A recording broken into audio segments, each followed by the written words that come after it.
Today, what I'm going to talk about is mostly fashion in different parts of the world and how it's different. And the focus is going to mostly be on Asia, but I'll start in the West and work my way east. So I'll do a little bit about America, a little bit about Europe, and then the main Asian countries that have really hard fashion influence.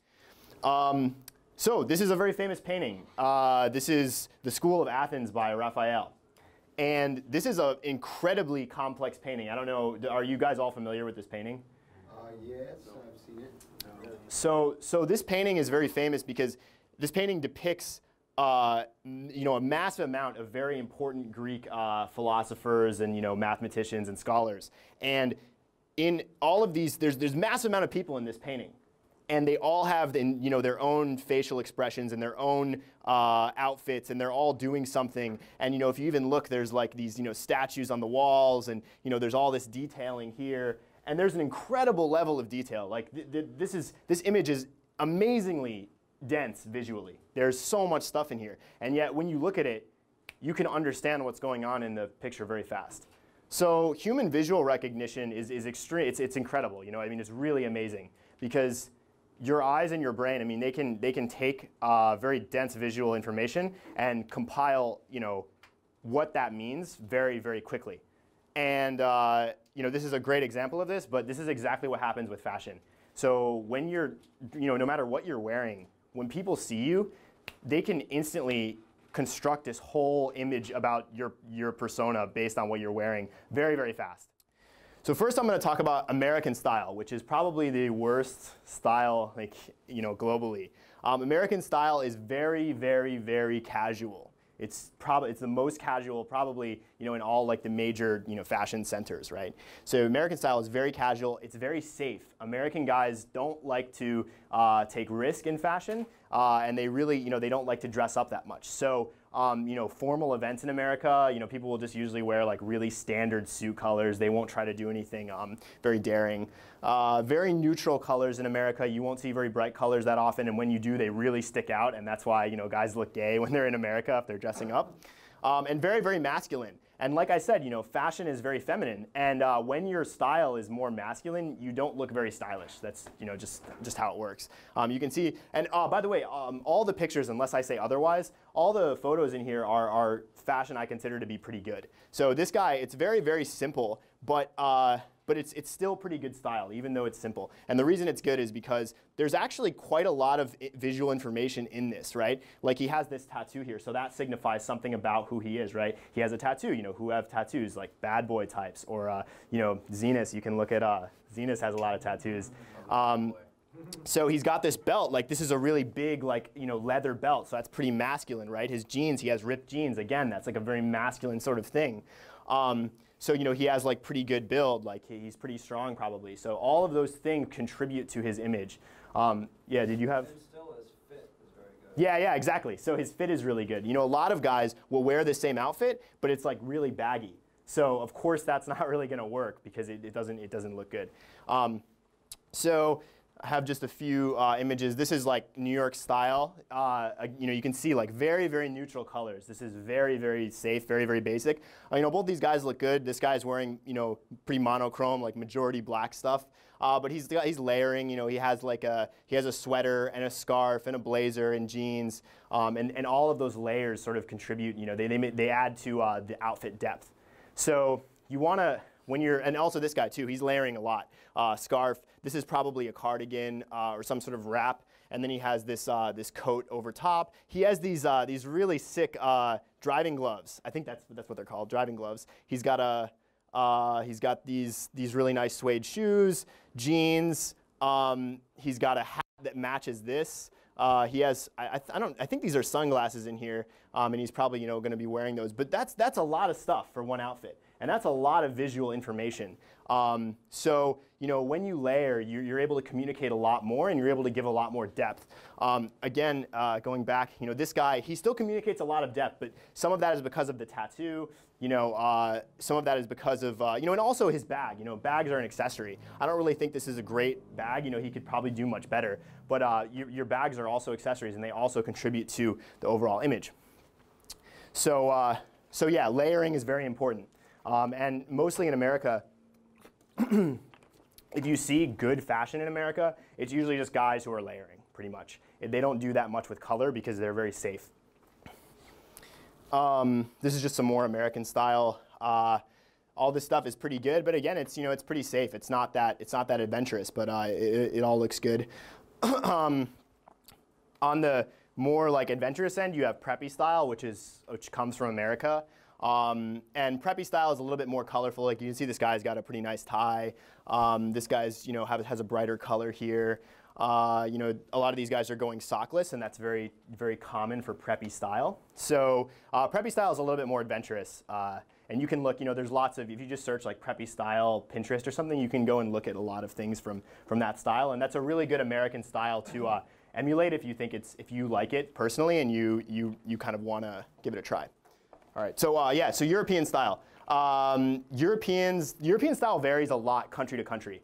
For example, I think French style is it's more like American style where it's more neutral, it's very safe. There's a lot of monochrome stuff, a lot of grays, blacks, stuff like that. And then, Italian style is more like what this guy is wearing, where it can be very bright, depending on where you are. It's more feminine. And I think Italian style is pretty indicative of like really high quality European style, because it's more masculine than Asia typically is. And it's also more feminine than the US. So it's kind of like a nice middle ground.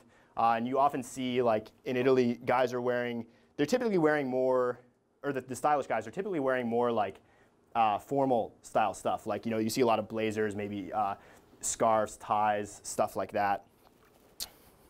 I don't have that many examples of European fashion just because it's not all that much different from the US. It's just a lot brighter and it's a lot more feminine. So you can see, like, this is pretty cool. It's like the outfit is, he's wearing like this double-breasted blue suit, and that's really cool. He's got a pocket square here. He has a watch, and notice the watch band sort of matches the color of the blazer. So matching colors and coordinating colors in your outfit is a very important part of fashion. He has some bracelets over here, so that's 2 accessories, plus a pocket square, and so you have so he has like all these little details in his outfit, and when you look at an outfit like that, and there are these little details, your mind registers it, even if you don't consciously know, even if you're not consciously aware.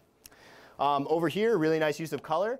You can see this is a great example of the overpowering thing. So this is a pretty bright color, but it's sort of cooler. Like, this could be a lot deeper. It could be like a really bright red, and if it was like a really, really deep red, it would detract from this guy. But you can see his skin tone is probably quite similar to mine, where there's like a lot of rose color in his skin naturally, and so this kind of complements that nicely. And this isn't something that you can really consciously see, but it's like you can subconsciously interpret this, where your brain sort of registers that, okay, there's some of this hue in his skin, and it's very, very harmonious, sort of.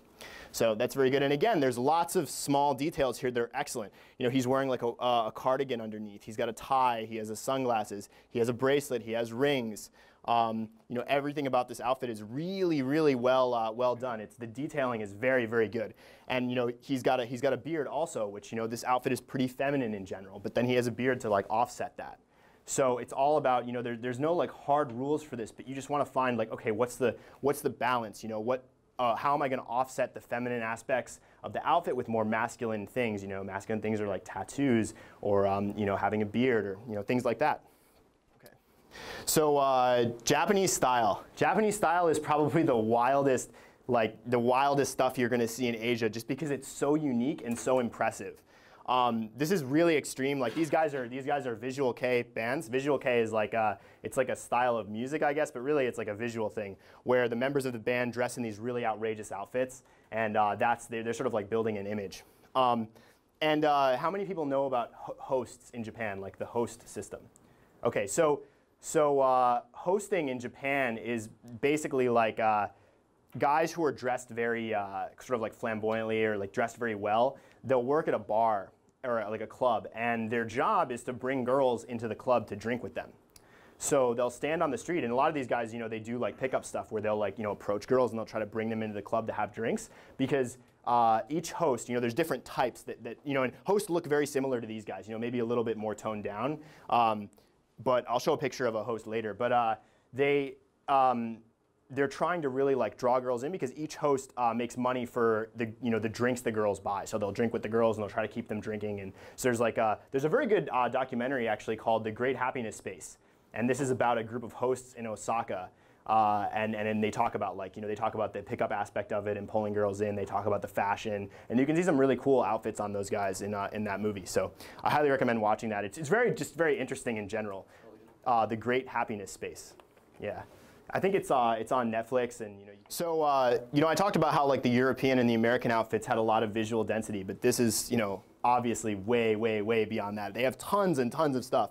I mean, I could go out and point out all the little things, but there's tons of details like the hair. Their hairstyles are very unique. Each person. There's tons of accessories, lots of accessories, lots of layers. Lots of flashy stuff. Traditionally, fashion in Japan. Actually, even modern fashion retains a lot of pieces of traditional Japanese style. So this is like traditional style in Japan, and you can see there's actually lots of layers and lots of wrapping and lots of drapery. So these aspects of traditional Japanese fashion are still very apparent in Japan today, and I would say that's not true of almost any other developed country, really. Even Korea is I'll talk about Korea more later, but Korea is very westernized in terms of their fashion. And Japan retains a lot of this. So you can see a lot of very interesting stuff that still goes back to a lot of the traditional roots of traditional Japanese fashion. So while you won't see guys on the street wearing these like specific, well, I guess you can in certain times of the year because Japanese are very traditional people. But day to day, you'll see a lot of normal fashion, but you'll also see a lot of this kind of stuff integrated into the fashion there. And I think it's really cool. And it's really, if you're living in Japan or you visit Japan, you might want to try experimenting with stuff that's a little bit more traditional and stuff. And I'll show some examples. You can see here, these are just some random style around Japan. You can see this guy. This is a very kind of traditional outfit. The picture is very small, I'm sorry, but this is a very traditional outfit. But you can see actually there's a lot of this drapery going on. Like it's kind of similar to what's happening here. It's just that he's doing it with modern pieces. And I'm sure this is like this sort of vibes very well with like the Japanese aesthetic, because when he's in Japan, he retains a lot of this traditional Japanese feel. And again, this is a very dark outfit, so it's hard to see. But these pants, I'm sure they have a lot of like drapery and like pleat. They're like probably pleated, and they have, they sort of sit very low, almost like with what's going on over here. But his outfit is also very modern. He's got a leather jacket that's like sort of a Western thing. So very interesting. Let's see. This guy, I saw this guy in Harajuku, and I actually took this photo of him. And I really like this guy's style because, in Tokyo especially, the style doesn't get too crazy. Not like Osaka. Definitely not like Osaka. But this guy was in Tokyo, and I really liked his style. It's just really cool. It's very unique. And you can tell that he really put a lot of effort into designing this, because if you look, like he's got these backpack straps that are very colorful, but they're also black, and the pattern sort of matches this bow tie, and the bow tie matches the shirt, and he's got this red accent on the cardigan which matches the glasses. It's this really complex outfit. He put a lot of thought into this, I'm sure. And he has this bracelet here. It's just a really cool outfit. I really love that. I had to take a photo, so yeah, that's really cool. Over here, this guy is like, these two pictures, and also this one to some extent, but especially these two, they're very masculine, very dark, monochrome, but the style is still good because they're layering, they're incorporating, like over here, he's incorporating some of that traditional aesthetic. So he's communicating a lot of information again with his outfit. Here he has ripped jeans. The shirt is a little bit loose.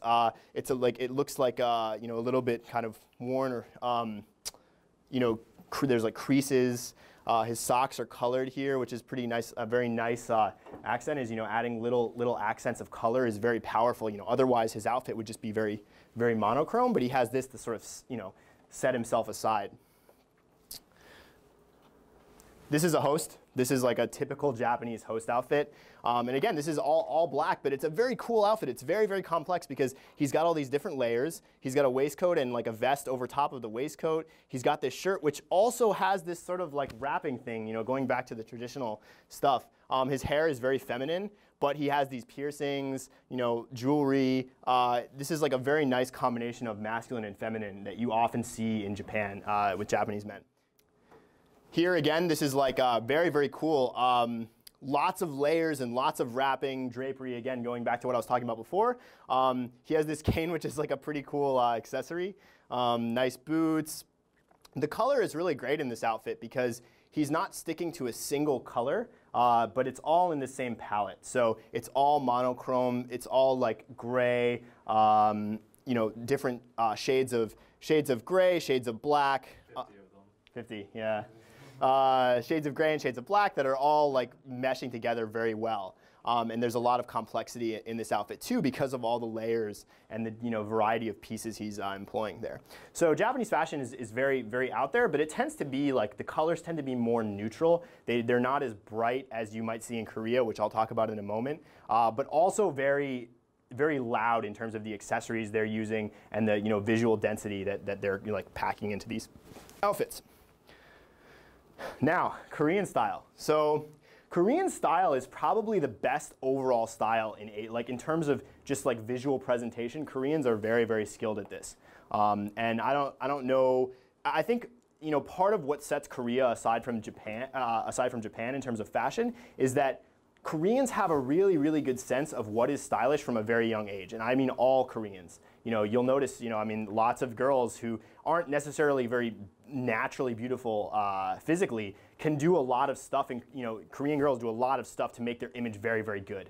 And I think this is just something that Korean women learn, but also Korean men are very good at this. And I don't know exactly why this is, but that's just the way Korea is. I think having such a competitive culture really helps, where everyone is trying to like outdo each other and really climb to the top. You have to be aggressive in terms of your image and stuff. So I think that's part of it. Korea has a very nice hybrid of Eastern and Western aesthetics. So they use a lot of Western pieces here. Like there's a lot of suits, there's a lot of blazers, there's a lot of pretty what's normally stuff that comes from Europe or America, but they put a very unique like Asian twist on it. Like you'll often see like these Korean brands who take inspiration from American or European designs, and they sort of import them and apply like these sort of Asian aesthetics to them, which is really, really cool. You can see a lot of really cool stuff that you can only find in Korea that you can't find in the West. So shopping in Korea is really, really great if you wanna pick up like really custom or really unique stuff. So yeah, nice hybrid of Western and Eastern aesthetics. There's a really great use of color in Korea. Korean color is it's probably the best use of color in the world, I think. Of all the developed countries I've been to, the color is just like insane. They're really good at matching colors. They have a very good understanding of palette, which is very uncommon for men, definitely men in other countries, but even in Asia, I think their use of color is really, really good.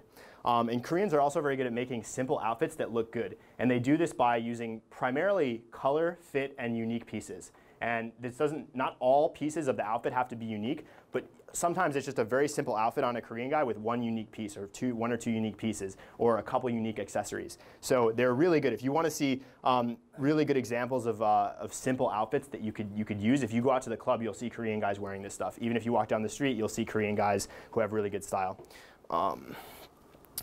Some more inspiration.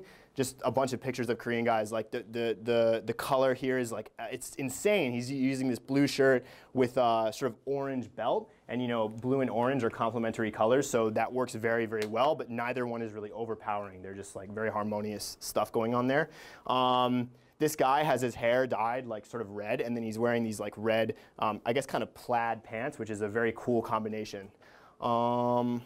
Let's see, really great example of layering here. And I'm assuming this is for like probably a magazine, but there's like the color matching on the coffee cup to here. Obviously you don't have to get that extreme, but like it's just really cool. And he has this very, very unique scarf. That's like a really thick scarf, but how often do you see something like that? Not very often. So if you can get like a nice unique piece, that's really cool. And it's not really too loud for going out in the daytime. Like you're not really going to stick out that much, but it's just enough that you're setting yourself apart from most guys, and that's really the most important part of style. Let's see, some more Korean style. You can see some of this drapery that I was talking, which is like very, part of the traditional Asian aesthetic. You can see that here, but it's like mixed with Western sort of blazer type. See anything else here? Yeah, this is pretty cool. Like very monochrome outfit with like a splash of this purple color, which is pretty nice. Lots of bracelets here, glasses and hat. Yeah, just like lots of really cool stuff. You can see really unique stuff in Korea. If you just look up Korean fashion online, you can save a lot of pictures that are just really cool. Or if you look at, if you go to the bookstore or something and look at GQ Asia, or GQ Korea, sorry, you can see like GQ Korea has really good outfits. So I'd recommend if you have some free time, go and flip through that at the airport or whenever you're out and just have a moment. It's really, really cool stuff.